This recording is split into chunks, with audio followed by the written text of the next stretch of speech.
Hey everyone, over the past year and a half, the smartphone mid-range has become incredibly competitive. Flagship features have been brought down to more affordable phones, and Chinese manufacturers like Xiaomi have been hitting hard.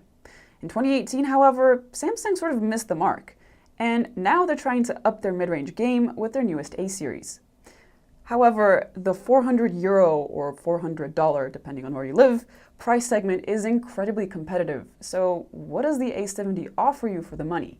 I'm Angie for GSM Arena, and this is our Samsung Galaxy A70 review. The Galaxy A70 is not a small phone. However, it's surprisingly thin for how large it is.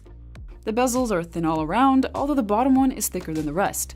The notch is small, and in contrast with the large screen, you barely notice it. The plastic back, which Samsung calls glastic, has a rainbow gradient when it catches the light. It looks a little like the colors you'll see from oil spilled on wet asphalt. There's also the main triple camera setup. Thankfully, the cameras don't stick out very much, so the phone doesn't wobble when it's on a desk. The buttons are nice and clicky, and they're placed in a more intuitive position than the S10 series.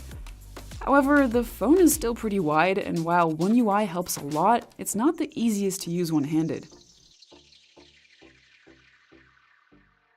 The Galaxy A70 collects fingerprints pretty easily, but while they're noticeable, the phone doesn't turn into an oil slick. It tends to be a little slippery, but it's not like a bar of soap, unlike some phones. Still, I'd be pretty careful with it, especially around water, because it has even less IP protection than the original Galaxy A series. As far as biometrics are concerned, there's a face unlock option and an optical fingerprint reader. If you get used to where it is, you can even unlock your phone without needing to turn on the display. Speaking of, the 6.7-inch AMOLED is the biggest selling point of the Galaxy A70, both figuratively and literally. This is the biggest OLED screen you'll find in the mid-range Galaxy lineup, and even one of the biggest in Samsung's lineup, aside from the S10 Plus 5G. Yeah, it's not Quad HD like the S10, but it's a really good display. It's decently color accurate in vivid mode and is pretty much spot on in normal mode. Brightness gets up to 407 nits if you bring it up manually, and if you're in auto mode, it gets up to 607. So sunlight legibility is great too.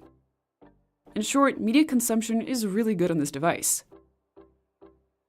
There's a headphone jack on the bottom, and sound isn't bad, but it's not earning any bonus points either. In some markets, there's also NFC for easier Bluetooth connectivity if your headphones aren't wired, and for things like Samsung Pay. There's a tiny earpiece above the notch, but it's not used for anything except for calls, so there's no stereo speaker setup. Instead, there's a single downward-firing speaker. It has above-average loudness, but isn't particularly rich in terms of sound quality. It's alright for the price range, however.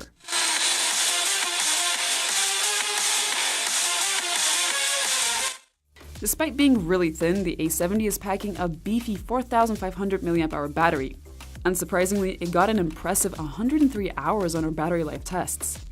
It also includes faster charging than the A50 with its 25-watt charger. Mind you, this is faster than the S10 too, and you can get from 0 to 42% in 30 minutes of charging. Performance-wise, the Galaxy A70 performed well.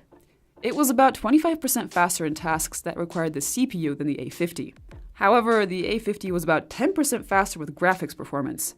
This is pretty insignificant in day-to-day usage and for most use cases, but it's interesting to note and it definitely surprised us.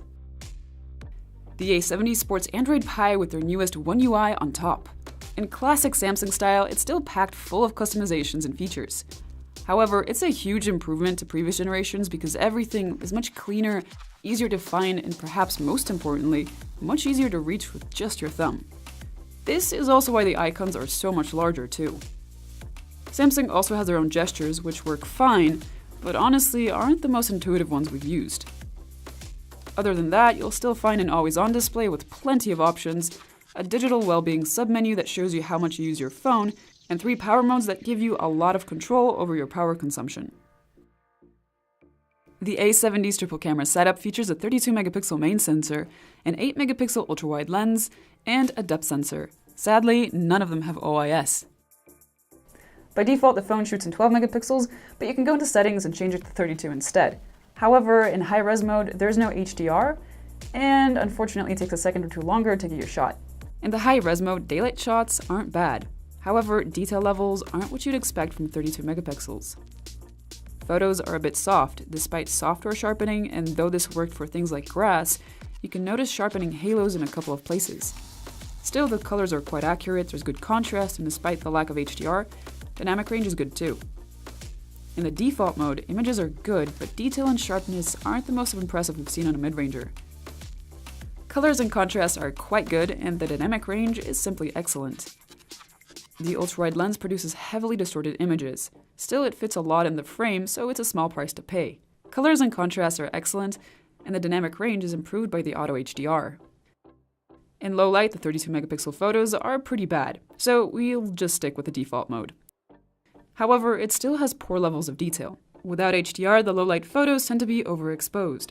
HDR fixes that, but introduces a few issues of its own, among which is uneven sharpness or extra softness, possibly due to the imperfect photo stacking. In good light, portraits are impressive, with no abrupt transitions in the background separation. They're not always perfect, but even flagships make blunders sometimes. The front camera is also a 32 megapixel one, and it too shoots 12 megapixel photos by default. Images are very detailed and have excellent colors. Selfie portraits are generally pretty good too, but the phone really struggled with my hair. The Galaxy A70 can record 4K videos at 30 FPS. They're nicely detailed and have excellent contrast and dynamic range. Colors are accurate too, but sadly there's no electronic stabilization. In Full HD, footage is great too. Clips are highly detailed, sharp, and with little noise. Naturally, colors and dynamic range are as good as in 4K. The A70 is a really good all-around phone. That extra large AMOLED is a rarity and it makes it pretty easy to recommend. However, if you don't need that bigger screen and you don't need that extra bit of battery life, then I'd actually go with the Galaxy A50. For $90 less, you get pretty much the same camera performance, the same UI, and pretty much the same speed, especially if you get the version with 6 gigs of RAM. Also, if you're more interested in photography and videography, I'd skip both of these phones, pay $50 more, and go with the Pixel 3a. Still, it all depends on what you need the most, and all in all, the Galaxy A70 is one of the best mid-rangers around. Thanks for watching. If you enjoyed this video, hit the like button down below, subscribe, hit the bell icon, and I'll see you next time.